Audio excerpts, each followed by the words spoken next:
Un Algérien, M. Mohamed Moudia, a été tué aujourd'hui à Paris dans l'explosion de sa voiture. Les milieux arabes de Paris estiment que l'explosion de sa voiture entre dans le processus des attentats déclenchés par les services secrets israéliens. L'enquête devra le déterminer, mais cela ressemble fort à une exécution. 3 militantes kurdes ont donc été retrouvées mortes la nuit dernière rue Lafayette, dans le 10e arrondissement, tuées d'une balle dans la tête. Peu de gens le savent, mais Paris est depuis toujours le terrain de jeu caché des espions du monde entier. Elle serait même, depuis la fin du 19e siècle, la capitale mondiale de l'espionnage. Elle abriterait entre 10 000 et 15 000 agents secrets. Le haut fonctionnaire du Sénat, Benoît Kennedy, qui avait été placé en garde à vue pour soupçon d'espionnage au bénéfice de la Corée du Nord, a été mis en examen pour trahison. L'artiste chinois ainsi que l'attaché de l'ambassade de France à Pékin, accusés d'avoir livré des documents en secret défense à la Chine, tous deux ont été condamnés à 6 ans de réclusion criminelle. Les Américains, les Russes, mais aussi les Chinois, les Israéliens ou encore les Turcs y sont les plus actifs. On connaît leurs méthodes: écoute, infiltration, élimination et tentative de compromission. L'antenne de la CIA à Paris s'intéressait de très près à la politique économique et commerciale de la France. Et ses agents n'ont pas hésité à tenter de recruter des hauts fonctionnaires français. Vous ne verrez jamais plus Paris comme avant. Ses boulevards, ses hôtels, ses restaurants. Les histoires que je vais vous raconter sont dignes des plus grands films ou romans d'espionnage. Elles sont pourtant toutes bien réelles. Il faut avoir l'œil ou être bien informé pour savoir où trouver les espions à Paris.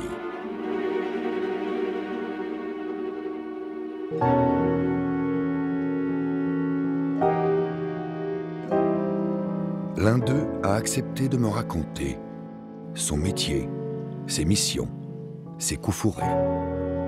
Lui avait été envoyé à Paris par le KGB, les services secrets de l'Union soviétique. C'était à la fin de la guerre froide. Aujourd'hui, l'ancien espion se sent libéré de son devoir de réserve. Aucun scrupule à tacler Vladimir Poutine et le pouvoir en place. Aucune réticence non plus à révéler où et comment les espions russes opèrent aujourd'hui en plein Paris. Et ça commence sur le pont de l'Alma, à bonne distance du centre culturel et spirituel orthodoxe russe, inauguré en grande pompe en octobre 2016, puis visité par Vladimir Poutine en mai 2017.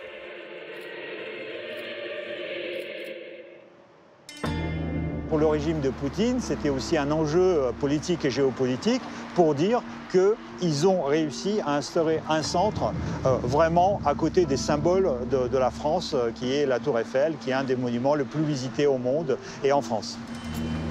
En plus, cette église se trouve géographiquement à côté d'un bâtiment qui est à sa droite, qui est annexe de l'Élysée.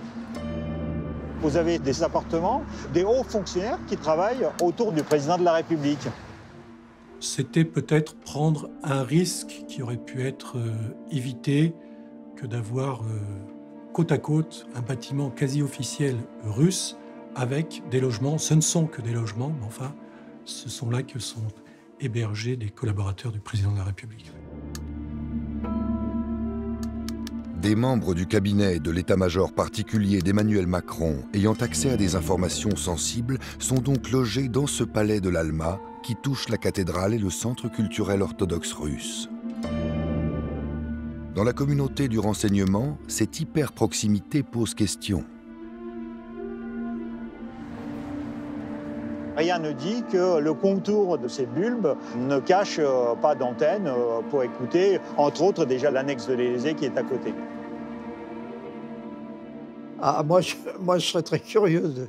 Je pense que si on faisait une petite inspection, on n'a pas le droit de le faire, parce qu'on n'est pas chez nous. Mais ça m'étonnerait qu'il n'y ait rien.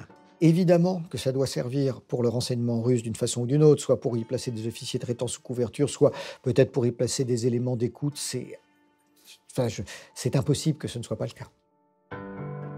C'est toujours difficile d'avoir des certitudes quand on parle d'espionnage.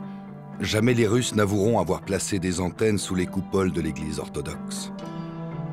En revanche, on sait très bien comment ils sont organisés. C'est déjà ça.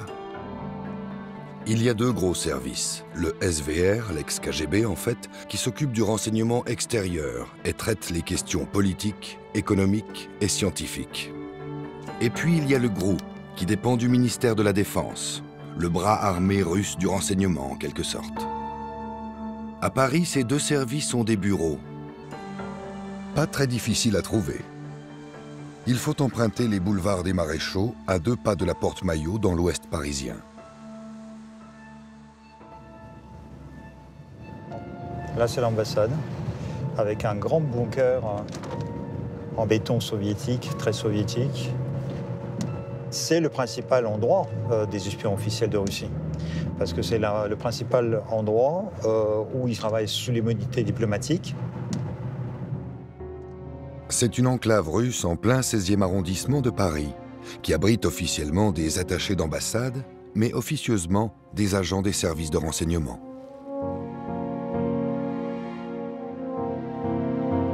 Là, vous voyez la façade extérieure, mais en fait, c'est un grand carré.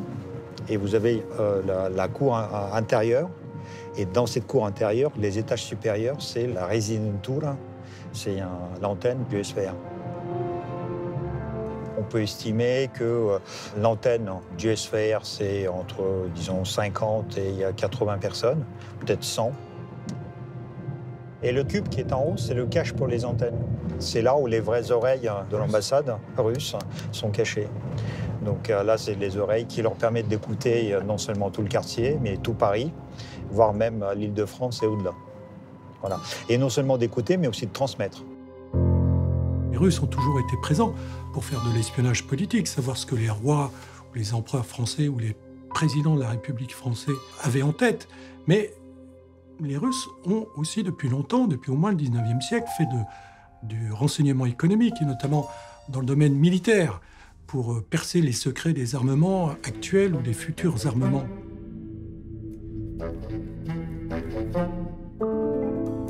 Entre Paris et Moscou, la guerre de l'ombre n'a jamais cessé. La dernière affaire date de décembre 2020. Les autorités françaises expulsent Valentin Vladimirovitch Zakharov, un diplomate de la mission économique de l'ambassade russe. Le contre-espionnage le prend en flagrant délit de remise de fonds au cadre d'une société française de technologie spécialisée en intelligence artificielle. Moscou réplique et expulse à son tour un diplomate français.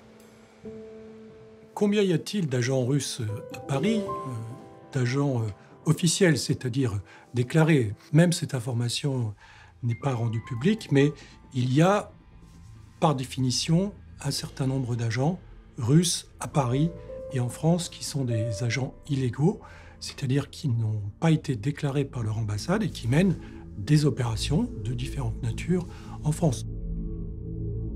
Sergueï Girnov appartenait à cette seconde catégorie. Son affectation, le département S, le plus risqué, le moins connu, celui des illégaux. Qu'est-ce que c'est que des illégaux? Ce sont des hommes et des femmes qui ont été préparés, mais qui ont pour destination de se fondre dans la société sous une fausse identité, une activité de couverture, sans avoir le moindre contact officiel avec l'ambassade ni les officiers des services spéciaux.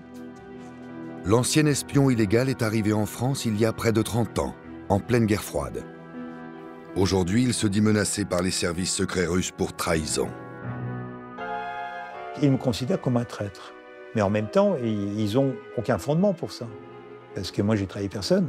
Il y a mon service qui a disparu, il y a le parti qui a disparu, il y a l'Union soviétique qui a disparu. Je trahis qui?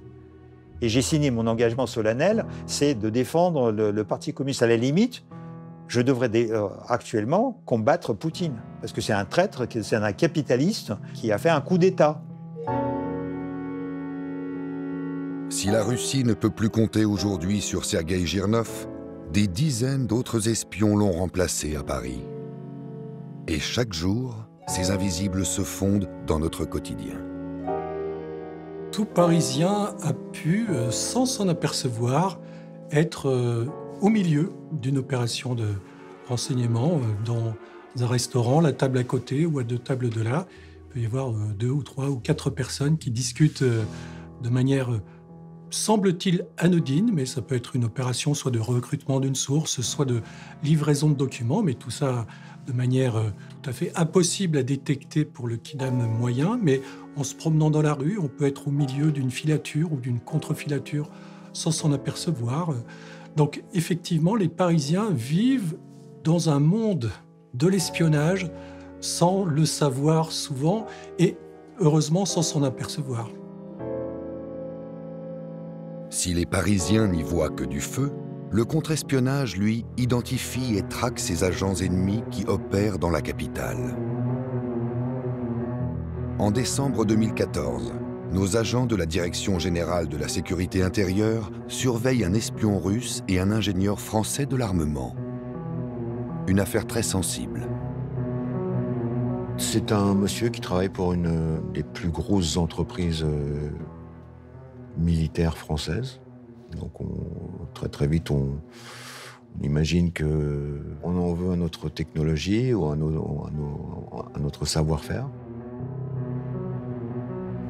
L'agent russe se fait déposer place Saint-Sulpice dans le 6e arrondissement. Puis prend la direction de Saint-Germain-des-Prés. Car ce quartier offre un dédale de ruelles idéal pour déjouer une filature.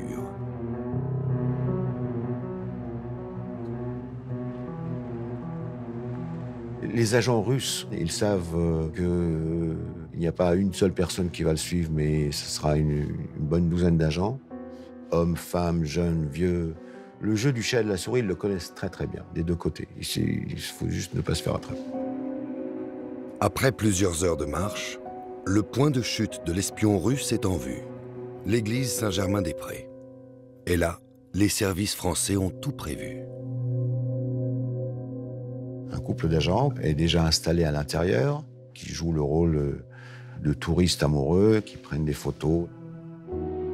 Les hommes du renseignement français savent d'avance que ces nombreuses églises parisiennes, accessibles à tous, sont appréciées pour des rencontres discrètes. Le Russe est assis au premier rang, sur les chaises en bois face à l'hôtel. Le Français arrive, s'assied à côté de lui. Il n'y a quasiment aucun échange. Il y a juste une enveloppe qui passe d'une main à l'autre. Ils les ont mitraillés, ils ont 14 000 photos de la main, de ce qu'il y a sur la main, du costume, de ce qu'il y a à l'enveloppe, le teint. C'est très impressionnant. Et les deux sont repartis, chacun de leur côté. L'un monte dans un bus, l'autre a sauté dans un taxi et a disparu dans la circulation. Et c'est terminé. Le rapport et les photos de cet échange entre l'espion russe et l'ingénieur français de l'armement ont été transmis à la direction du renseignement militaire.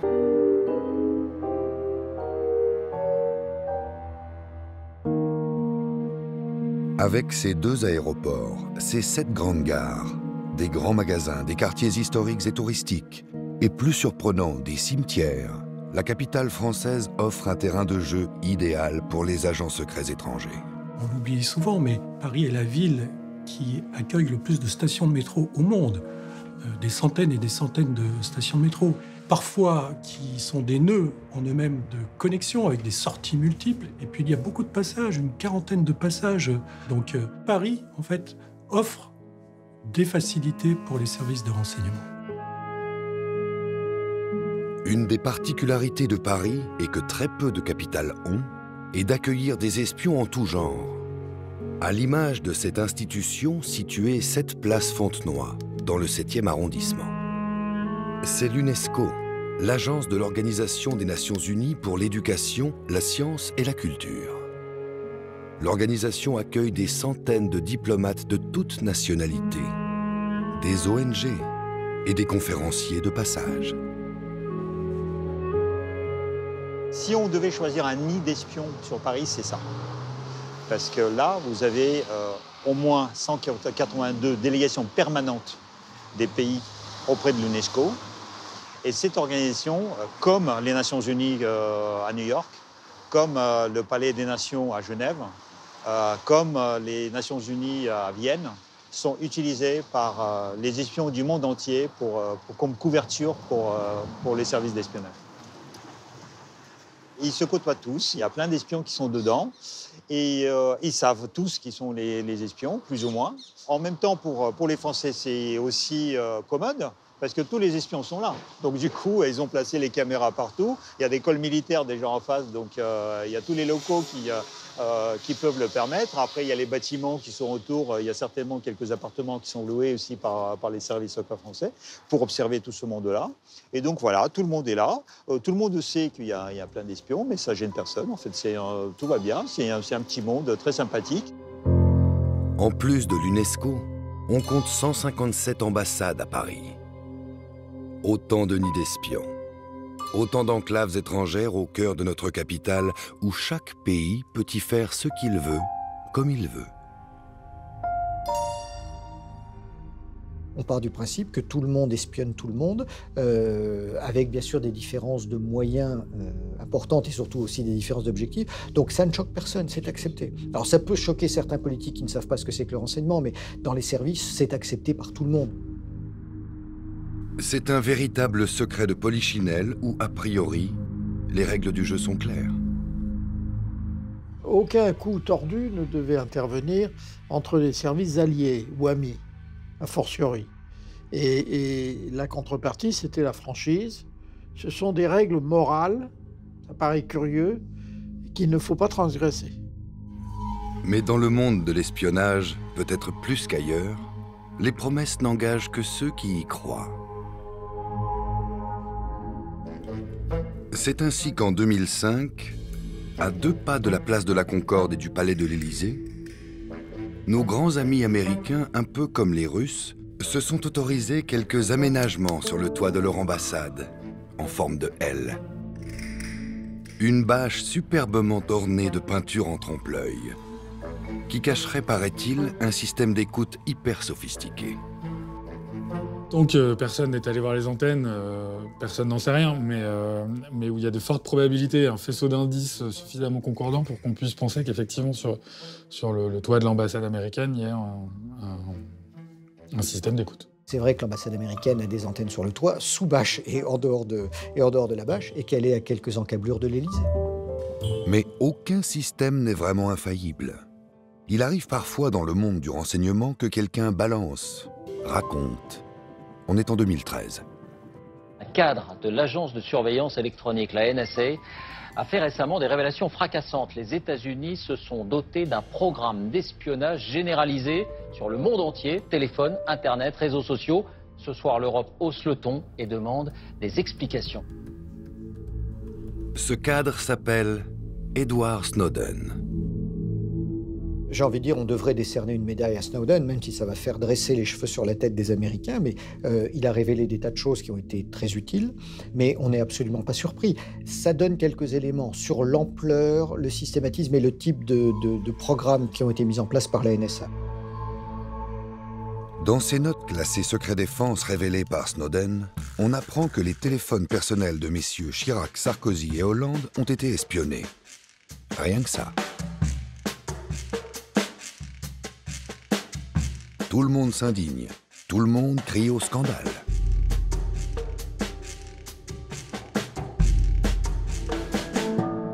Il y a des comportements et des pratiques qui ne peuvent pas être acceptés.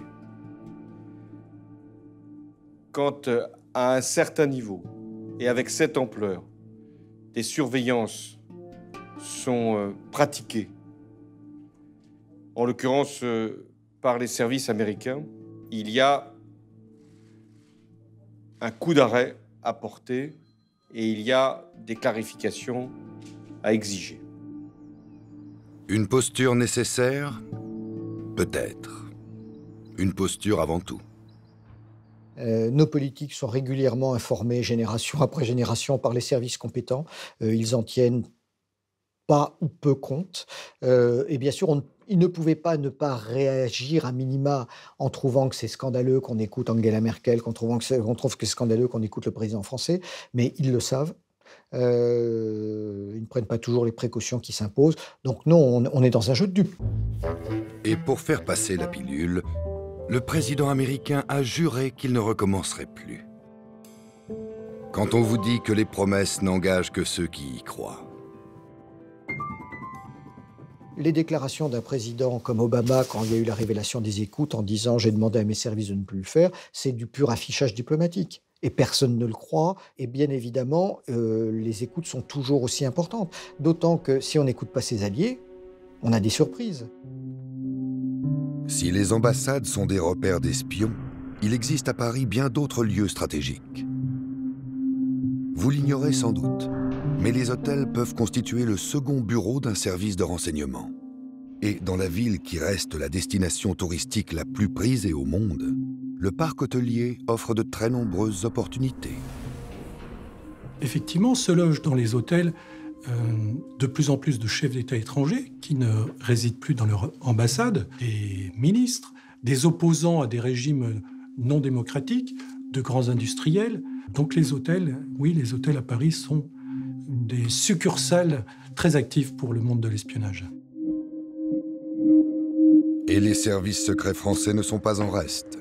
Il existe même un groupe nommé Hôtel, avec des agents spécialisés au sein de la DGSE.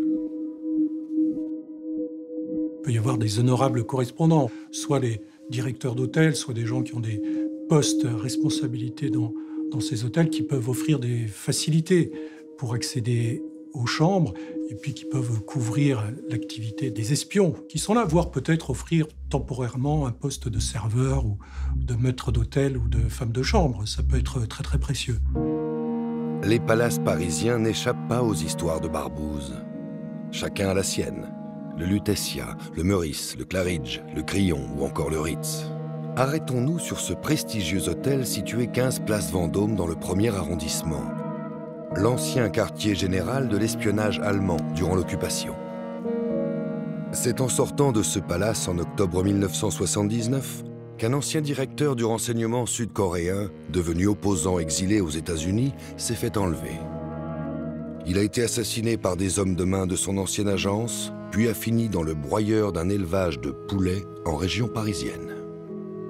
Dans le monde de l'espionnage, à Paris comme ailleurs, c'est toujours dangereux de trahir son pays, même quand on sort du Ritz. Bien plus récemment, c'est le Mossad, le service secret israélien, qui a mené une incroyable opération en utilisant Paris comme une base arrière. La scène se passe en janvier 2010.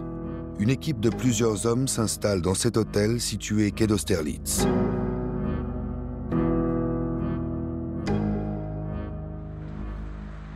On est dans un hôtel qui est quasiment face au ministère des Finances, mais de l'autre côté de la Seine. Et en fait, dans un étage élevé, dans une des chambres, se trouvent plusieurs personnes appartenant au Mossad, avec des ordinateurs, avec des téléphones cryptés. Et ce que personne ne sait à ce moment-là, c'est que c'est le QG opérationnel d'une opération d'assassinat. Leur cible, un chef militaire palestinien, Mahmoud al-Mabhouh. Mahmoud al-Mabhouh, qui est un cadre important du Hamas, un mouvement islamiste palestinien. Il est chargé en particulier de l'achat des armes, mais c'est un des chefs militaires du mouvement, donc une des cibles du Mossad. Comment on décide des éliminations ciblées ou des assassinats ciblés? Il y a une banque de cibles qui est approuvée en fait par le Premier ministre. Et cette banque de cibles, ça va être soit le Shin Bet qui va s'en occuper, donc les renseignements intérieurs, soit l'armée, soit le Mossad. תופסים כותרות, למרות שצריך להדגיש, חיסולים זה 0.001% מהפעילות של המוסד. חיסולים זה לא מודיעין, חיסולים זה עבודה של מאפיה.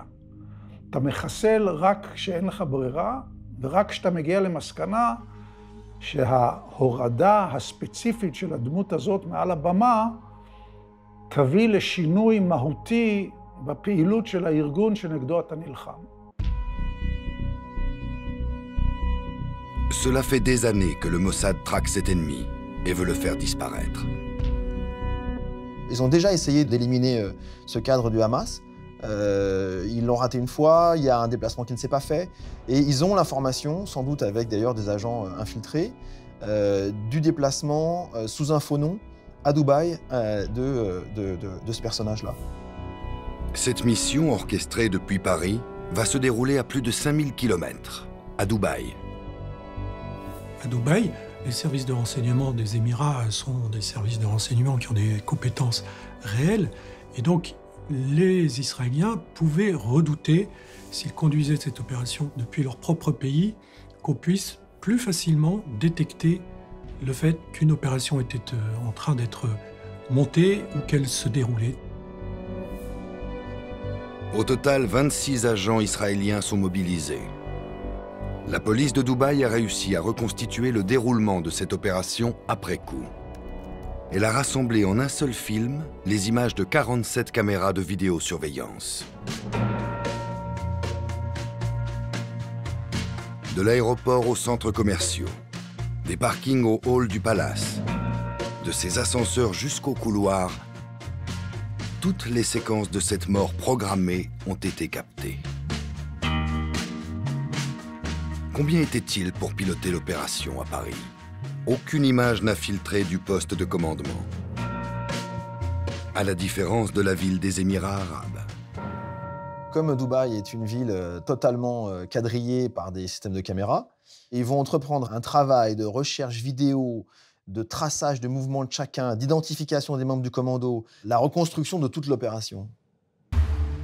C'est quand même étrange qu'un service de renseignement aussi performant que le Mossad ait pu négliger la présence de toutes ces caméras. Dans le milieu du renseignement, ça pourrait passer pour de l'amateurisme, mais peut-être pas tant que ça. Il y a deux cas de figure. Où on considère que les Israéliens savaient qu'ils allaient opérer pendant toute l'opération sous des caméras, et donc ils savaient que ce serait probablement révélé. C'est aussi une façon de faire passer un message.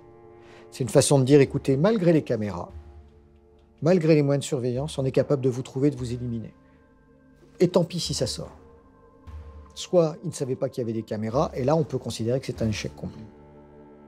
J'ai du mal à savoir laquelle des deux versions est la vraie. J'aurais tendance à pencher pour la première. L'opération commence dans le hall d'arrivée de l'aéroport de Dubaï. Cerclés de rouge, ce sont les agents du Mossad. Ils viennent des 4 coins du monde.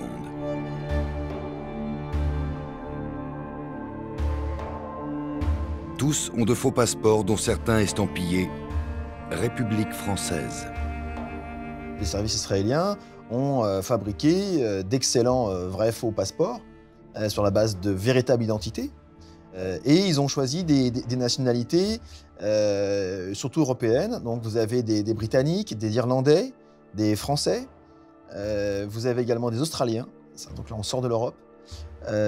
Et vous, en ce qui concerne la France, vous avez 4 membres du commando qui sont porteurs de passeports français.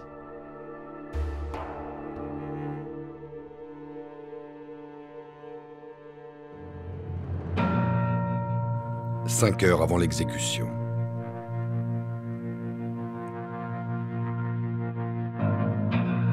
Hall d'arrivée de l'aéroport. Là, avec une casquette, c'est un membre du commando qui fait semblant de téléphoner. Il attend la cible qui vient de débarquer. Mahmoud Al-Mabou sort de l'aéroport. À partir de maintenant, les Israéliens ne le lâcheront plus.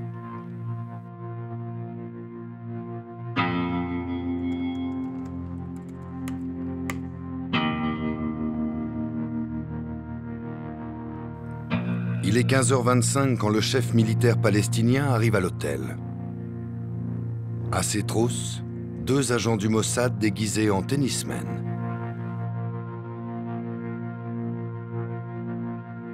Cinq minutes plus tard, Mahmoud Al-Mabou monte dans sa chambre.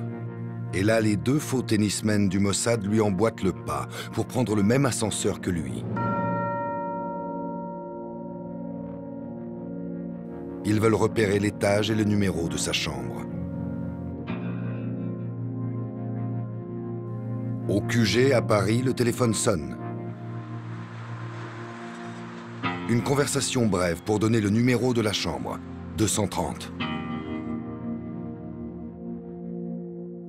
Tous ces appels transitaient par l'Autriche et en fait aboutissaient à Paris dans cette chambre d'hôtel. Donc tout ce qui était numéro de secours, tout ce qui était gestion un peu d'urgence des mouvements de chacun était géré de Paris.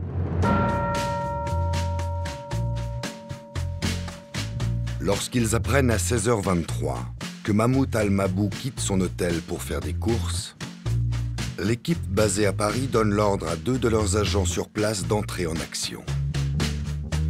Il y a cette femme aux cheveux longs et cet homme qui porte de grosses lunettes. Grâce aux caméras de surveillance de l'aéroport, les autorités ont retrouvé les images de leur arrivée à Dubaï. Mais sur ces plans, ils n'ont pas vraiment la même apparence. L'homme à lunettes, par exemple. Eh bien, au départ, il était chauve.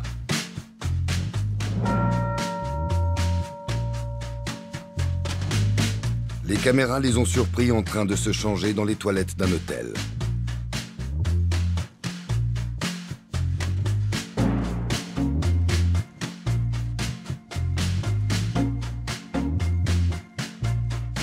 C'est ainsi transformé qu'ils pénètrent dans le palace de la cible et regagnent leur chambre juste en face de la 230. L'étau se resserre.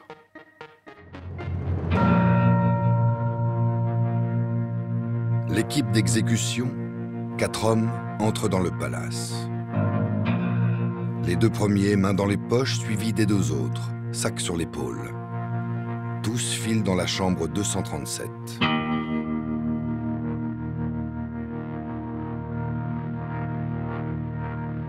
Les 2 agents à la perruque font le guet à l'étage. Hors caméra, une équipe tente de pénétrer dans la chambre de la cible avant son retour. Problème, un client de l'hôtel surgit. Il faut le retenir et faire diversion pour qu'il ne donne pas l'alerte. Ensuite, tout va aller très vite. À 20h24, Mahmoud Al-Mabou revient dans sa chambre d'hôtel. 2 membres du commando surveillent toujours la sortie des ascenseurs à l'étage. Ils croisent le cadre du Hamas sur le palier. À Paris, les chefs de cette opération donnent l'ordre de procéder à l'élimination. «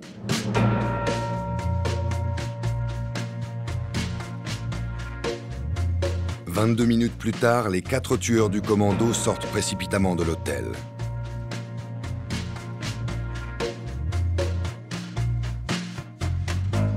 Suivis par le reste de l'équipe, dont les 2 membres perruqués.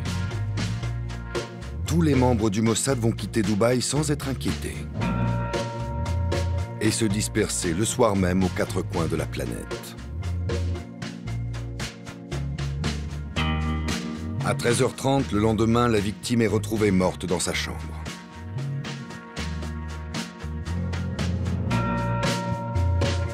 Ces images font le tour du monde. Et certains pays réagissent avec fermeté contre Israël. Ceux dont les agents du Mossad ont usurpé la nationalité pour leur faux passeport.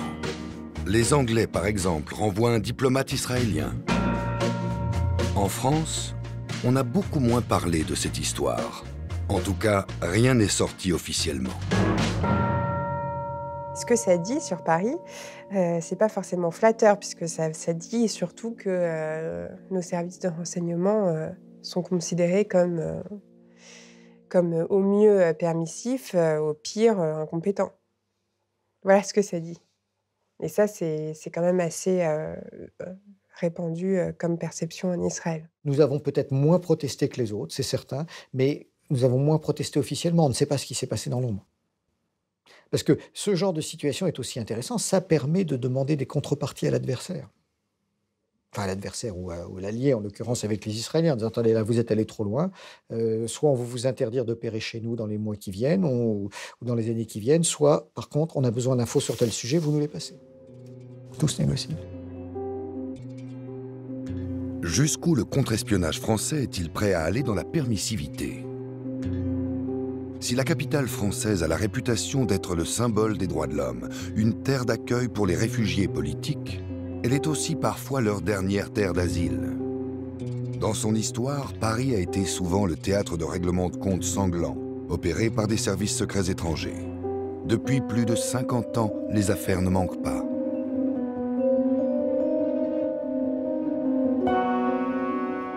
À l'angle du boulevard Saint-Germain et de la rue de Rennes, le 29 octobre 1965, les services secrets marocains auraient enlevé Mehdi Ben Barka, opposant socialiste au roi Hassan II. Son corps n'a jamais été retrouvé. 56 ans plus tard, l'affaire n'est toujours pas élucidée. Rue des Fossés Saint-Bernard, dans le 5e arrondissement. Le 28 juin 1973, c'est le Mossad qui aurait assassiné Mohamed Boudia, fervent partisan de la cause palestinienne. Cet accident ou attentat, les résultats de l'enquête le détermineront, entre dans la froide lutte des services secrets. Les milieux arabes de Paris estiment que l'explosion de sa voiture entre dans le processus des attentats déclenchés par les services secrets israéliens et qui ont déjà coûté la vie en janvier aux représentants du Fatah en France et, en avril, à un membre du Front populaire de libération de la Palestine qui était de passage à Paris. C'est au 74 boulevard Saint-Michel dans le 5e arrondissement, le 7 avril 1987, que les services secrets algériens auraient exécuté Ali André Messili, avocat au barreau de Paris et dirigeant de l'opposition algérienne en France. Aucune de ces affaires n'a été résolue. Aucun service secret étranger, ou le pays dont il dépend, n'a été poursuivi et encore moins condamné.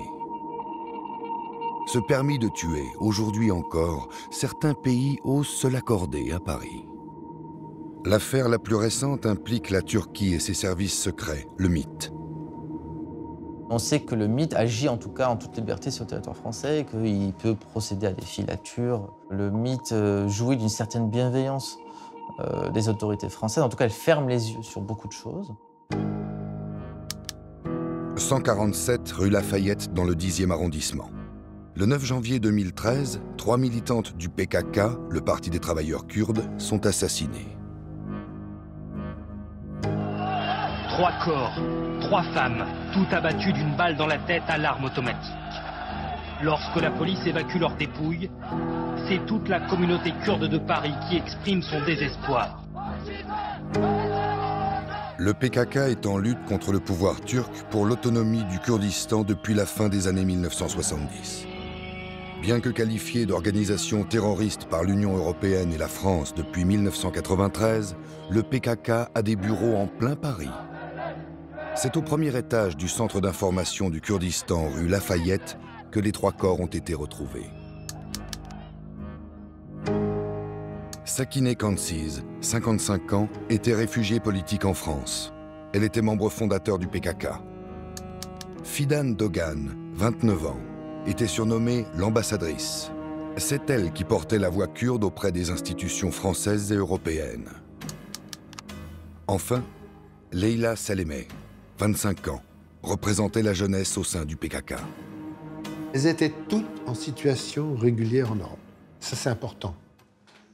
Parce que, quand même, être en situation régulière en Europe, ça a un sens pour moi. Et ça veut dire qu'on devrait les protéger. Et cela n'a pas été le cas. L'affaire est prise très au sérieux par les autorités françaises. Le jour même, Manuel Valls, ministre de l'Intérieur, se rend sur le lieu du crime. Soyez assurés de la détermination des autorités françaises pour faire la lumière sur cet acte. L'enquête est confiée à la brigade criminelle et à la sous-direction antiterroriste. Et très vite, la piste turque se confirme. 12 jours après ce triple assassinat, le procureur de Paris fait le point sur l'enquête face à la presse. Les enquêteurs allaient s'attacher d'une part à retracer le parcours et l'emploi du temps des victimes à Paris et chercher à retrouver une 4e personne. Pourquoi une 4e personne? Tout simplement puisque les policiers avaient constaté que 4 verres se trouvaient dans l'évier de la cuisine de l'appartement de la rue Lafayette. Cette 4e personne allait être rapidement identifiée comme étant le nommé Omer Gunet, chauffeur et accompagnateur, désigné par l'organisation pour accompagner et assister Sakineh Kansiz pendant son séjour parisien. Omer Gunet, 34 ans, avait rejoint la communauté kurde de Paris 2 ans plus tôt en se faisant passer pour un des leurs. L'enquête va révéler qu'il n'était pas kurde mais turc ultranationaliste en lutte contre le PKK. Il avait même réussi à devenir le chauffeur particulier de Sakine Kansiz, fondatrice du Parti des travailleurs kurdes. C'est une vraie opération d'infiltration d'un service secret, bien faite, bien organisée. On a eu la signature du rôle des Turcs, des services turcs. Parce que quand il a été placé en garde à vue, comme vous savez, on lui demande s'il veut un avocat, un médecin, etc. Et on lui demande s'il veut que les policiers informent quelqu'un. Et il dit oui, le consulat turc.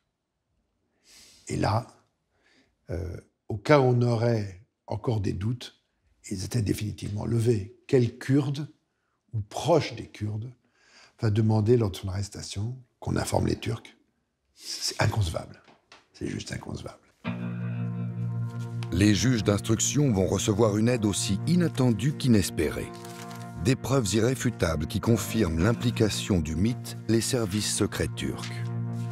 Ils vont être aidés par la presse turque. Et ça, c'est quelque chose d'invraisemblable. La presse turque va sortir des pièces, mais essentielles, dans cette affaire, qui vont pointer sur les liens entre Güney et les services secrets turcs. Parmi ces pièces transmises par les journalistes turcs, un enregistrement dans lequel la voix d'Ömer Güney est identifiée. Il s'adresse à 2 agents secrets turcs et leur explique comment il s'est procuré les armes du crime. Je me suis mis en relation avec une personne. Je lui ai dit qu'il me fallait 2 armes. J'ai demandé également un silencieux, 3 chargeurs et 5 boîtes de munitions de 9 mm. C'est ça qu'il fallait pour l'opération, l'assassinat que j'allais réaliser. C'est ça que j'ai estimé nécessaire pour moi. Et pour avoir une cerise sur le gâteau, si je puis me permettre, on a un ordre de mission qui vient du mythe, qui est signé par 4 dirigeants du mythe, reconnus comme tels. Lors de la dernière visite de notre source dans notre pays, pour nous rencontrer, il lui a été ordonné de préparer contre les personnes de l'organisation préalablement déterminée et ciblée en Europe toute activité d'attaque, sabotage ou d'attentat. Je veux dire, qu'est-ce qu'on fait de plus? Au vu de tous ces éléments, un procès est prévu devant la Cour d'assises de Paris en janvier 2017. Pour la première fois dans une affaire de crime politique, le procureur de la République incrimine un service secret étranger. De nombreux éléments de la procédure permettent de suspecter l'implication du mythe dans l'instigation et la préparation des assassinats. En effet, il est établi qu'Ömer Güney avait une activité d'espionnage avérée, qu'il a eu de nombreux contacts secrets avec un ou des individus se trouvant en Turquie. Dans aucun des dossiers d'assassinat politique que je connaisse, je ne prétends pas les connaître tous, mais j'en connais un certain nombre quand même, jamais l'État assassin n'a été désigné dans un acte judiciaire. Mais le procès n'aura pas lieu car le 17 décembre 2016, Ömer Güney décède d'une tumeur au cerveau à l'hôpital de la Pitié-Salpêtrière. Avec cette disparition, l'affaire va-t-elle être classée comme beaucoup d'autres? Pas si sûr. Une seconde plainte a été déposée par les familles des victimes pour poursuivre les commanditaires. Elle a donné lieu à l'ouverture d'une information judiciaire en mai 2019. L'espoir des familles, c'est ça. Qu'on mette de qui le crime est le nom. Ben de la Turquie. Désigner la Turquie, cela embarrasse beaucoup le pouvoir politique français. Pour preuve, les services secrets français avaient un dossier sur le meurtrier présumé, mais lorsque l'autorité judiciaire en a demandé une copie, une commission a fait obstacle. Voilà comment on répond au juge d'instruction. Ça, c'est ce que nous avons obtenu par le juge d'instruction. Ça s'appelle le caviardage. Ah bah, s'ils veulent rien cacher, c'est mal fait. Hein. Le 5 janvier 2018, 5 ans après le triple meurtre des militantes kurdes, Emmanuel Macron reçoit à Paris et en grande pompe le président turc Erdogan. Manifestement, entre les Turcs et les Kurdes, la France, à cette époque-là, aurait choisi son camp. Question de circonstance. La Turquie est quand même un pilier de l'OTAN, qui est un allié géostratégique majeur des États-Unis. La France est un pays qui est aligné sur l'OTAN, considère la Turquie comme un acteur incontournable, non seulement au niveau économique, commercial, mais aussi au niveau géostratégique.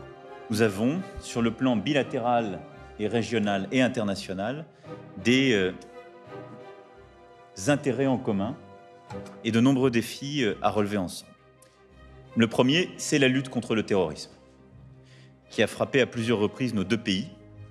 Et notre coopération, je dois le dire, Monsieur le Président, sur ce sujet, est à mes yeux exemplaire. Nous prenons les mesures nécessaires sur notre sol pour lutter contre le PKK, que nous considérons comme une organisation terroriste. Le PKK, donc le Parti de travailleurs du Kurdistan, est considéré par la France comme une organisation terroriste. Et ça, c'est le fruit des efforts diplomatiques de la Turquie pour présenter cette organisation comme une menace sur la Turquie. Ah oui, j'oubliais. Jusqu'en juillet 2021, l'ambassadeur de la République turque à Paris était Ismaël Haki Moussa.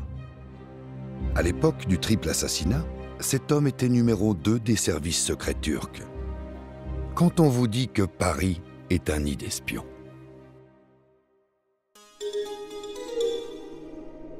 Si les moyens d'espionner ont évolué avec le temps, les méthodes, elles, n'ont pas changé. Il faut toujours séduire, infiltrer, compromettre et déstabiliser. Dans les années 70, en pleine guerre froide, les services secrets américains et soviétiques sont les plus actifs dans la capitale française. Les Américains sont très présents à Paris, parce que la France, après la Seconde Guerre mondiale, a été, du point de vue américain, une cible privilégiée de Moscou. Et donc l'idée de faire de la France un pays dirigé par le Parti communiste était une idée que redoutait beaucoup Washington. En 1975, le chef de la CIA à Paris s'inquiète de la montée du Parti communiste français et de son dirigeant populaire et médiatique, Georges Marchais. Une chance s'offre à notre peuple de porter un coup décisif au régime des barons du capital. Cette chance, il faut la saisir. Il faut bien se représenter ce qu'est le Parti communiste à l'époque. C'est 25% des voix aux élections. Ça vient de signer, enfin ça a signé en 1972 le programme commun de la gauche. C'est quand même l'un des plus gros partis à l'époque et qui est en capacité de gouverner. On pense qu'ils vont être les challengers de Giscard d'Estaing aux prochaines élections. Donc que des communistes gouvernent, je comprends que les Américains fassent la grimace. Les services secrets américains tentent d'infiltrer pendant des mois le Parti communiste. Pour eux, c'est une enclave russe en plein Paris dont il faut tout savoir. Son leader et sa garde rapprochée sont donc placés sous surveillance. Et notamment le numéro 2 du parti, un certain Gaston Plissonnier, qui va être étrangement mis au courant. Gaston Plissonnier a été interpellé devant son pavillon par un type qui l'attendait dans sa bagnole. Et ce gars dit voilà, je veux vous parler parce que je vous espionne, je suis de la CIA. Le premier réflexe de Plissonnier est de dire monsieur, vous êtes un provocateur. Et le gars, bon, a pas trop insisté, mais lui a dit tenez, s'il vous plaît, prenez ça. Il lui a donné un petit bout de papier. Et sur ce petit bout de papier, il y a un nom, un prénom, une adresse et un numéro de téléphone.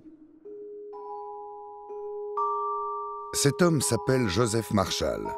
C'est lui que 2 journalistes de l'Humanité, le quotidien du parti, appellent pour comprendre à qui ils ont affaire. Le rendez-vous est pris le 3 juin 1975 dans une chambre d'hôtel de la Porte-Maillot. 45 ans plus tard, Dominique Durand n'a rien oublié de cet étonnant rendez-vous.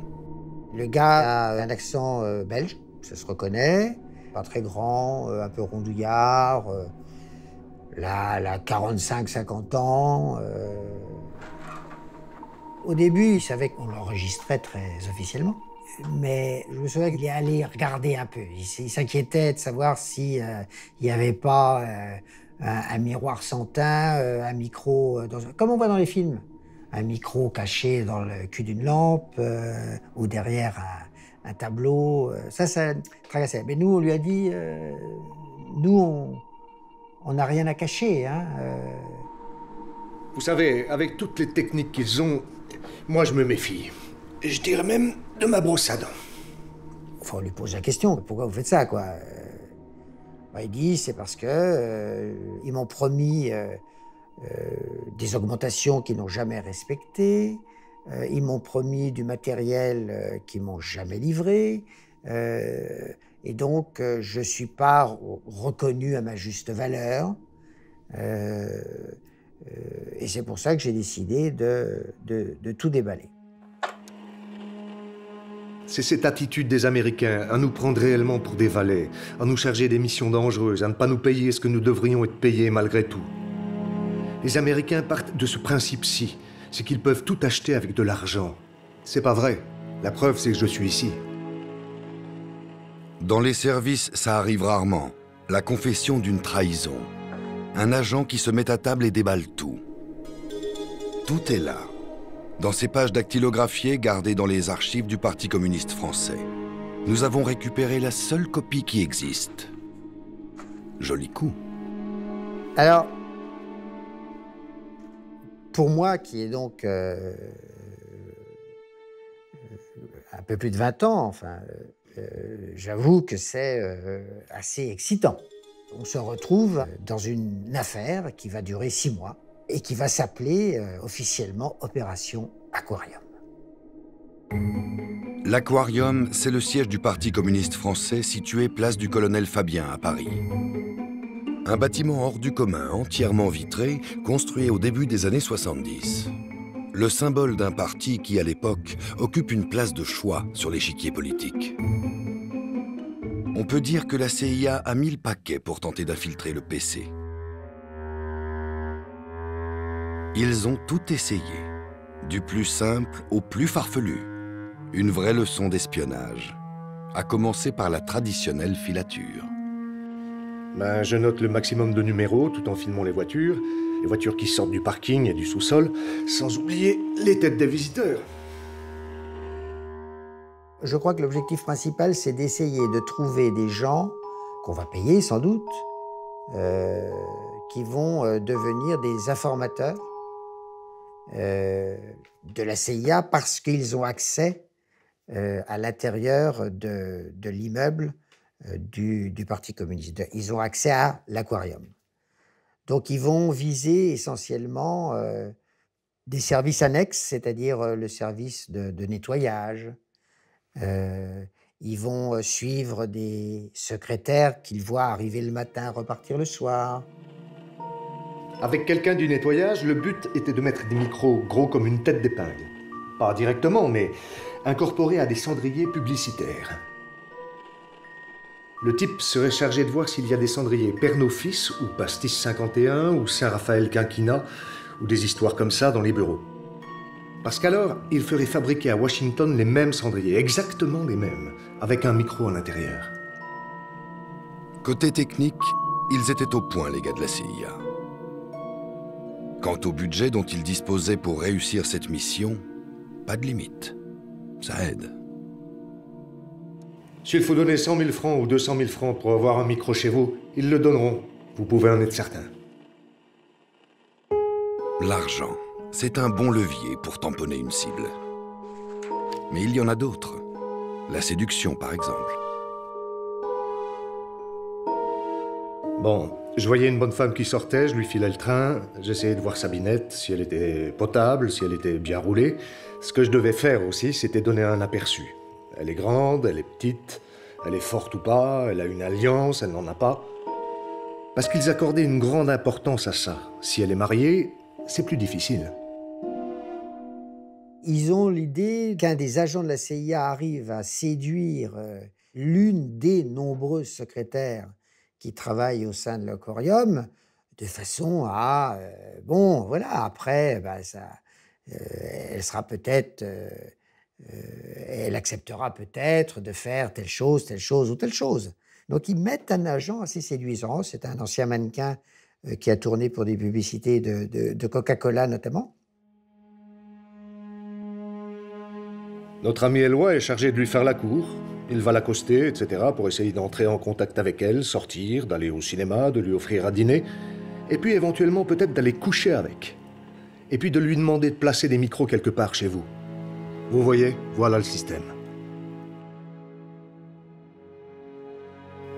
On sait aujourd'hui avec certitude que plusieurs secrétaires sont tombés sous le charme de Victor Éloi. Ont-elles pour autant placé des micros ou livré des informations sur le fonctionnement du PC à la CIA? Impossible à dire. Même Marshall n'en sait rien. Marshall n'est qu'un rouage dans l'opération Aquarium. Il y a après des gens qui, en fonction de ce qu'il a dit à son supérieur, vont orienter telle ou telle action. Bon, si on résume, une opération qui mobilise 10 agents, ce n'est pas rien. Côté budget, pas vraiment de limite non plus. L'opération Aquarium aurait dû être un succès. Et pourtant, il y a un hic. Et ce hic, c'est Marshall. En se mettant à table, il a tout fait capoter. L'autre problème auquel nous nous heurtons, c'est de dire, est-ce qu'on rend public ça, tout de suite? Mais ça veut dire qu'on se coupe peut-être d'apprendre des choses, ou est-ce qu'on continue à le questionner? Rien ne sortira. Enfin, pas sur le moment. Et c'est plutôt malin du côté du PC parce qu'en termes de révélation, Marshall en a encore sous le pied. Marshall dit, vous devriez vous intéresser à la voiture de marché. Quand on a su que sa bagnole était sonorisée, on a viré le chauffeur, parce que ça veut dire qu'il y avait quelqu'un qui avait permis ou de rentrer dans le garage, ou qui avait laissé la voiture non gardée. Ça veut dire que ça a existé, quoi. Ça veut dire qu'ils ont réussi à espionner au plus haut niveau, quand même. Marchais, c'est le secrétaire général. Enfin, c'est en plus le type qu'on voit à la télé avec El Kabash. Une autre figure montante du parti est visée par la CIA. Son nom, Jean Canapa.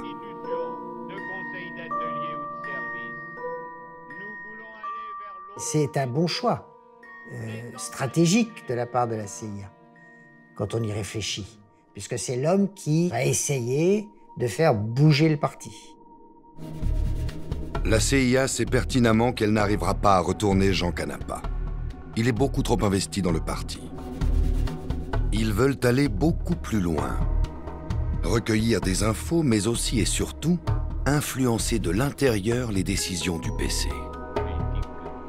Pour tenter d'y parvenir, ils mettent en place un scénario fou. Là, ils vont imaginer quelque chose, d'après ce que nous raconte Marshall, qui paraît incroyable. Ils vont essayer de kidnapper Canapa et de le remplacer par un sosie. Enfin, ça paraît difficilement crédible, d'autant plus que Canapa a un physique très particulier. On va faire le nécessaire pour savoir son allure, ses tics, comment il se coiffe, s'il se recoiffe pas. Il faut savoir tout. Il nous dit qu'ils sont en train de former un type, non seulement pour qu'il soit son sosie, mais pour qu'il ait ses tics de langage, sa gestuelle. Ils essaient d'adapter son discours. La mission a failli aboutir, mais à la dernière minute, ça a coincé en haut lieu. Washington dit attendre, car ils sont pas très chauds pour faire la substitution. Pour mettre quelqu'un à faire le sosie. Mais ils sont pas très chauds. Ils ont peur que ça rate. Difficile de connaître précisément le résultat de cette opération hors du commun menée par la CIA pour infiltrer le siège du Parti communiste français. En sonorisant la voiture de Georges Marchais ou en séduisant quelques secrétaires du parti, on peut imaginer qu'ils ont réussi à glaner quelques informations. Joseph Marshall a disparu du jour au lendemain. De son côté, le journaliste de l'Humanité a révélé dans l'édition du 16 février 1976 cette rocambolesque opération Aquarium.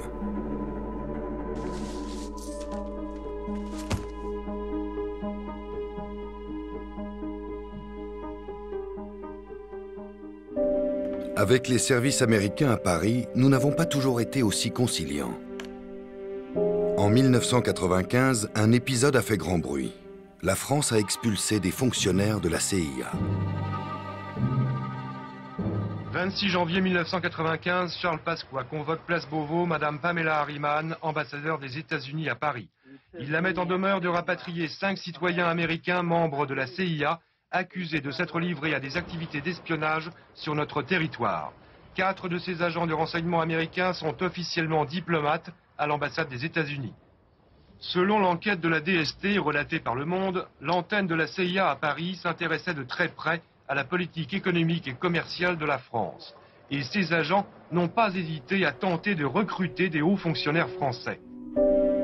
Cette histoire rocambolesque a débuté 3 ans plus tôt. À l'époque, l'administration Bush s'active pour créer l'Organisation mondiale du commerce. Alors que les enjeux sont importants, les Américains ont du mal à cerner la position de la France. La CIA va donc tenter une bonne vieille méthode, une opération séduction menée par un agent très spécial. Officiellement, une femme d'affaires à la tête d'une fondation. Dans son viseur, une cible de choix, un haut fonctionnaire français. Il s'appelle Henri Plagnol. Je suis un jeune maître des requêtes au Conseil d'État. J'ai en plus quelques enseignements, notamment sur les relations internationales, parce que je me suis toujours passionné pour cela, à Sciences Po. La rencontre a lieu lors d'un cocktail mondain à l'UNESCO en juin 1992. Elle se présente comme chargée d'une fondation pour les relations transatlantiques. Manifestement passionnée de culture française, heureuse d'être à Paris, typiquement la bonne bourgeoisie américaine. Et j'étais bien loin de soupçonner, parce qu'évidemment j'ai appris après, que c'était en fait un agent sous couverture de la CIA. Marianne Baumgartner va jouer de patience et d'habileté. Elle rappelle très vite Henri Plagnol, veut le revoir, échanger. L'homme est flatté. Elle m'invite à déjeuner, donc j'ai dû déjeuner avec elle 4 ou 5 fois. Et elle est très intéressée par, non pas ce que je fais au Conseil d'État, mais mon enseignement de relations internationales. Et donc c'est évidemment facile pour moi de lui faire une espèce de cours, de leçon sur les relations internationales. Marianne Baumgartner n'est pas totalement inconnue des services de contre-espionnage français. Il la surveille de loin sans intervenir. Mais avec sa nouvelle mission, ça peut changer. La DST, avant, on ne sait pas comment, du fait qu'un haut fonctionnaire français a des relations un petit peu poussées avec une femme qui est potentiellement l'un des pions avancés de la CIA sur le territoire français. Henri Plagnol ne tarde pas à être mis lui aussi sous surveillance par les services secrets français. Les déjeuners se succèdent, rien d'alarmant. Jusqu'au jour où le haut fonctionnaire accède à un poste plus sensible. Voilà que je suis nommé au cabinet d'Édouard Balladur après les élections législatives qui ont ramené la droite au pouvoir. Et évidemment, j'accepte. Donc là, tout d'un coup, ça devient un petit peu plus chaud. La DST mobilise un petit peu plus de moyens. Évidemment, quand un conseiller technique du Premier ministre fréquente un agent de la CIA, ça peut faire désordre. Mais quand en plus le conseiller propose à l'espionne de venir déjeuner à Matignon, faute de temps, là, ça craint carrément.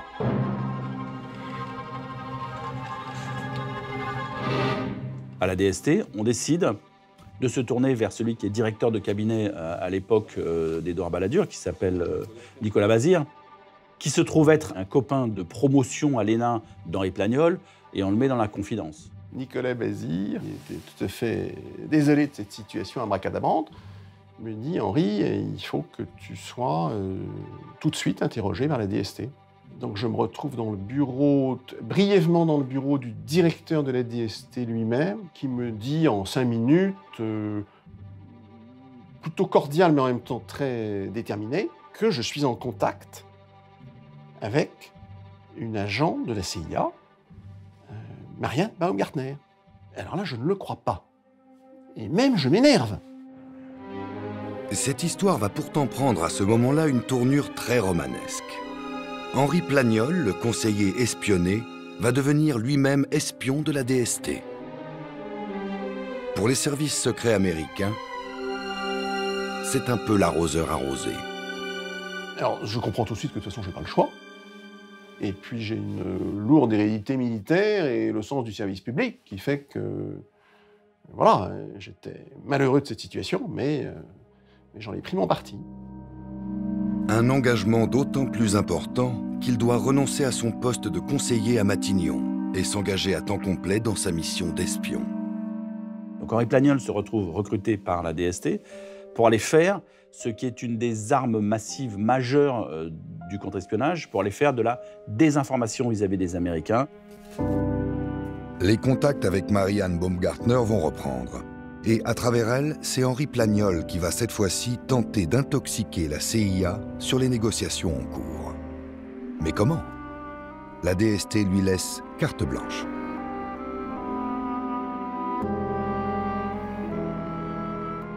Écoutez, nous, on vous fait confiance. Pourquoi? Parce que nous, on ne comprend pas grand-chose aux enjeux de la négociation. Et vous êtes le mieux placé pour convaincre votre interlocuteur que vous êtes une source fiable, que vous allez leur dire des choses intéressantes, et tout ce que vous leur dites, il faut que ce soit dans l'intérêt de la France. Livré à lui-même, Henri Plagnol met en place une stratégie de communication pour rester crédible. Pas simple. Je prenais un bottin d'administration dans une main pour faire du name dropping et impressionner Mme Baumgartner, et une revue de presse dans l'autre, pour ajuster à chaque rencontre ce que je lui disais avec l'évolution précise de la négociation. Manifestement, l'intoxication fonctionne à merveille. Les informations que livre Henri Plagnol intéressent beaucoup la CIA. On est à quelques mois de la signature définitive des accords commerciaux internationaux. Et là, surprise. Marianne Baumgartner m'annonce donc en septembre que désormais les rencontres ne seront plus avec elle. De nouveaux agents américains plus gradés entrent en jeu. Des rencontres toujours à l'abri des regards, dans de petits hôtels de banlieue. Jusqu'à ce dernier rendez-vous où une femme se joint à eux. Et pas des moindres pour la DST. Ils m'ont dit, c'est une figure importante dans la hiérarchie de la CIA. Et ça veut dire qu'elle va dire à Washington si ce que vous dites est fiable ou pas. Et bref, si il y a une chance de faire craquer les Français dans la dernière ligne. Ou s'il y a encore des concessions qu'on peut obtenir. Ce fut la dernière rencontre entre Henri Plagnol et la CIA. Il a mené sa mission à terme. A-t-il été finalement démasqué? Seule la CIA a la réponse. En tout cas, les intérêts de la France ont été préservés lorsque naît l'OMC en 1994. Journée historique à Marrakech, au Maroc, où les délégations de 124 pays participant à l'Uruguay Round, comme l'on dit, ont adopté les accords du GATT qui consacrent la mise en place de la plus vaste libéralisation du commerce mondial qu'ait connue notre planète. Les 124 délégations se lèvent, tonnerre d'applaudissements, poignées de main. 7 ans de négociations âpres qui ont souvent tourné à la confrontation entre l'Europe et les États-Unis, parfois avec le Japon, sont achevés. Cette affaire de contre-espionnage aurait dû rester secrète. Mais en février 1995, la une du Monde résonne comme un coup de tonnerre dans le monde du renseignement. Bonsoir, des agents de la CIA espionnaient des intérêts français à Paris. Le gouvernement demande le départ de 5 agents des services secrets américains. Ils auraient infiltré des sociétés, mais aussi peut-être des ministères. Du jamais vu en France, un ambassadeur des États-Unis convoqué à Matignon. À l'issue de son entretien avec Édouard Balladur, Pamela Harriman ne fera donc aucun commentaire.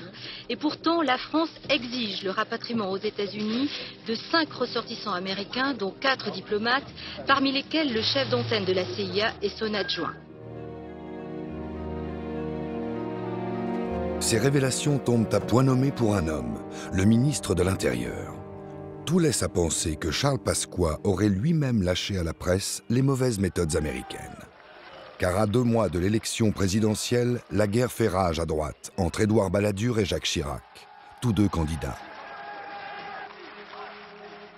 Et Charles Pasqua, soutien du Premier ministre, est embourbé dans une affaire politico-financière. Sa démission est réclamée. Que ces attaques viennent également de mon camp, de la droite ou de ceux qui s'en réclament, je dis simplement qu'ils ont perdu la tête et qu'ils ne savent plus où ils sont.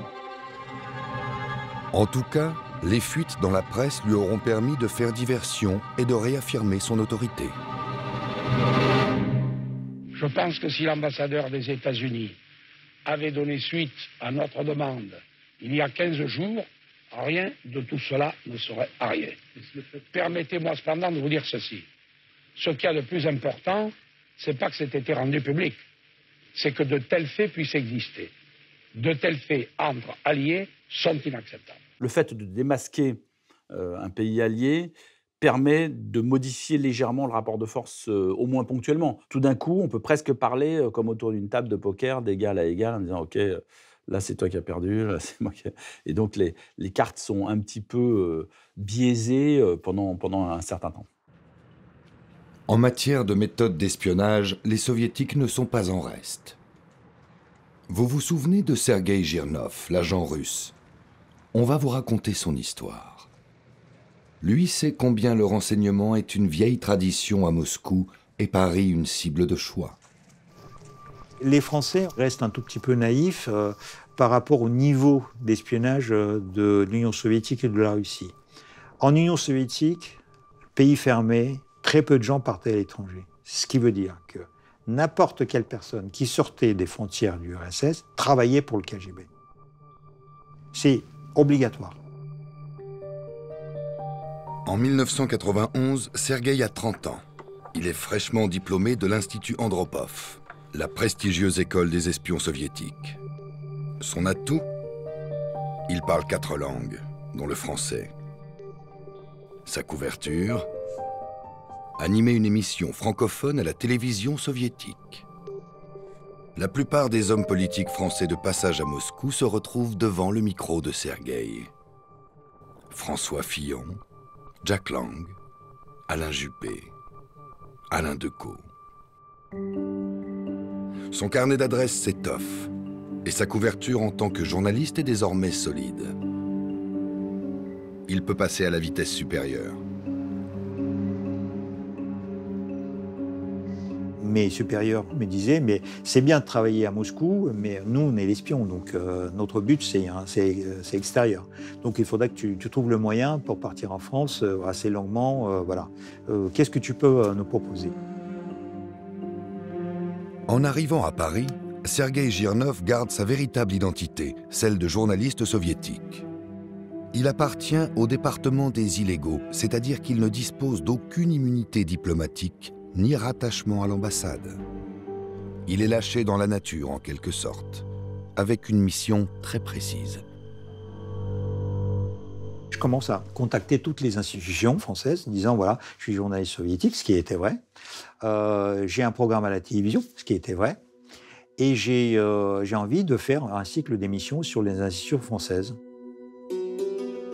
Donc, Conseil constitutionnel, Conseil d'État, Parlement, l'Élysée, Matignon, les ministères et l'ENA.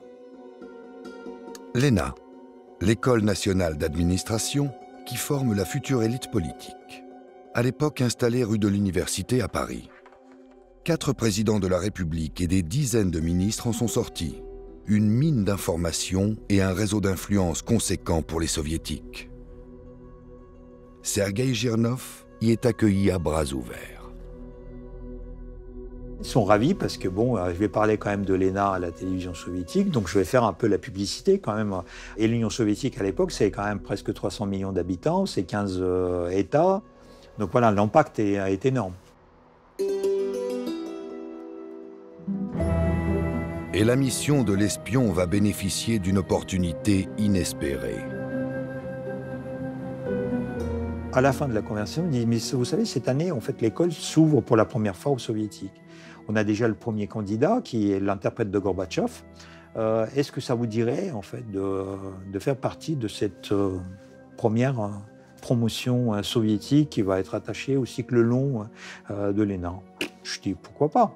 À l'intérieur, je jubile. Je dis « Voilà, j'ai trouvé mon truc. » C'est un joli coup pour l'espion russe. Aucun membre du KGB n'avait infiltré cette prestigieuse école auparavant. Pour lui, l'ENA est un vivier d'informateurs et plus si affinité. Ce qui nous intéresse, c'est d'avoir des profils intéressants, les gens qui sont plutôt à gauche, en fait. Enfin, à l'époque soviétique, parce que nous, on était communistes, enfin, on travaillait pour un État communiste, donc du coup, on cherchait peut-être les gens, soit les communistes, soit les gens de gauche, soit les gens de sensibilité un peu démocratique.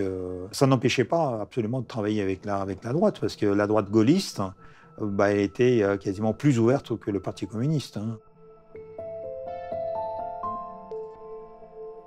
Très vite, l'espion russe envoie notes et rapports à sa hiérarchie à Moscou. Et puis son ambition va être stoppée précipitamment à cause de la grande histoire. 2 ans après la chute du mur de Berlin, l'Empire soviétique s'effondre. De profundis, l'URSS n'existe plus. La mort officielle de l'URSS signée aujourd'hui à Alma-Ata. Il n'y a plus d'URSS, la CEI, Communauté d'États indépendants, est née ce week-end à Alma-Ata. La Russie a décidé cet après-midi de prendre le contrôle des services soviétiques d'espionnage. Le KGB, l'organe d'espionnage, de contre-espionnage et de renseignement soviétique démembré, le Conseil d'État a décidé hier sa suppression. Avec la mort de l'Union soviétique et la dissolution du KGB, c'est la débâcle dans les services secrets. La mission de Sergueï Girnov s'arrête.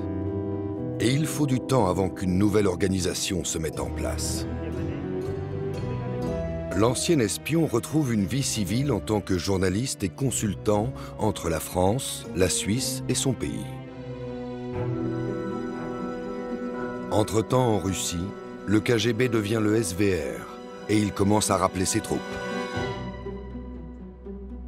Quand il était affaibli, il a laissé partir quasiment la moitié de ses effectifs. Et quand il a commencé à reprendre du poil de la bête, il a voulu peut-être récupérer des gens. Et donc, moi, j'étais très bien introduit à l'étranger. Ils ont dit, on aimerait bien que tu rentres. Et moi, je ne voulais pas, parce que j'ai compris que c'était la seule possibilité historique d'en sortir.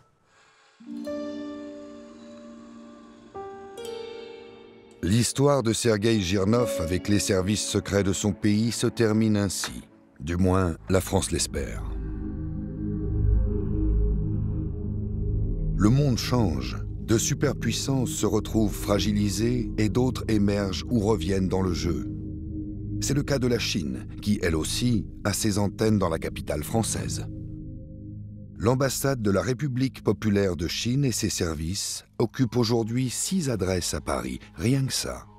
Dans le 7e, le 8e, le 13e et le 16e.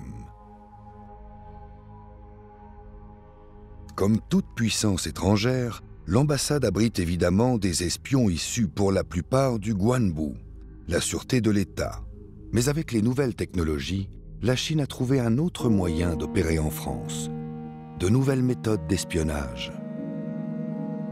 Le ministère de la Sécurité de l'État était quelque peu rétif à mener des opérations de recrutement à l'étranger. Rétif parce qu'il y avait une espèce d'aversion au risque, en quelque sorte, et aussi parce qu'il manquait de compétences, y compris de compétences linguistiques, ce qui est fondamental pour mener des opérations, notamment en Occident. Donc la parade, ça a été de développer leurs compétences cyber. Du cyberespionnage, c'est une de leurs spécialités. Il faut dire qu'ils bénéficient de ressources considérables. Ils forment un nombre d'ingénieurs tous les ans qui est inconnu ailleurs dans le monde.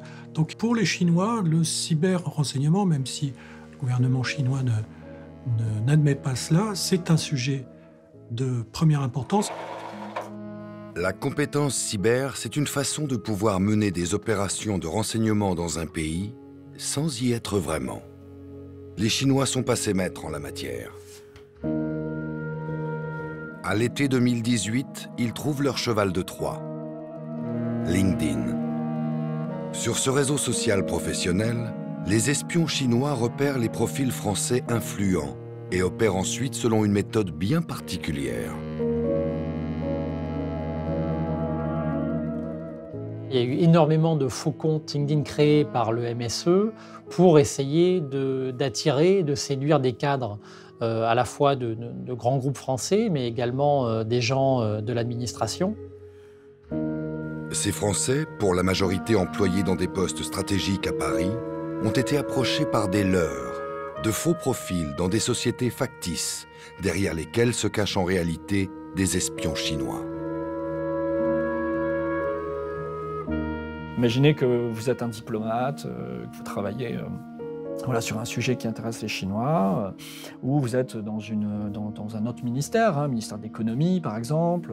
On s'intéresse à vos travaux, vos compétences nous intéressent. Est-ce que vous accepteriez de donner une conférence à Shanghai, à Wuhan, à Pékin, peu importe? On va leur payer le billet d'avion, on va leur payer un hôtel 4 ou 5 étoiles, et on va régulièrement, souvent sur leur période de vacances, les faire revenir, les choyer, pour ensuite essayer de créer une relation qui permette d'obtenir du renseignement. Une contractuelle du ministère de l'économie, un chercheur dans une université parisienne et un cadre dans une entreprise cotée en bourse font partie des 4000 Français contactés par les services chinois. Combien d'entre eux ont été dupés en acceptant de se rendre là-bas? Seuls les services chinois le savent. Ce qui est sûr, c'est que pour avoir accès aux sources, les espions chinois ne reculent devant rien. Le MI5, donc service de contre-espionnage britannique, a diffusé une brochure au début des années 2010 à destination du monde économique pour mettre en garde les hommes d'affaires, les financiers, contre les méthodes des services de renseignement chinois, notamment ça peut être le fait d'être en contact avec de jeunes et jolies femmes, pas forcément chinoises, mais qui peuvent être chinoises aussi, et qui sont en fait des poissons pilotes au service de l'espionnage chinois. Quand vous faites du renseignement ou de la contre-intelligence, il faut être un peu vicieux. Si vous êtes une âme candide qui va confesser ses péchés tous les dimanches, vous n'allez pas très loin. Il faut être vicieux, hein. Et il faut jouer sur des ressorts de l'âme humaine qui ne sont pas nécessairement les meilleurs. Depuis les vagues d'attentats qui ont touché Paris, on dit que le contre-espionnage français est plus occupé à gérer la menace terroriste que les histoires d'infiltration ou de manipulation. On dit aussi qu'avec le cyberespionnage, plus besoin de battre le pavé pour glaner de l'information. Pas si sûr. Le renseignement humain aura toujours une place de choix dans le monde des espions. Et Paris restera encore et toujours leur nid.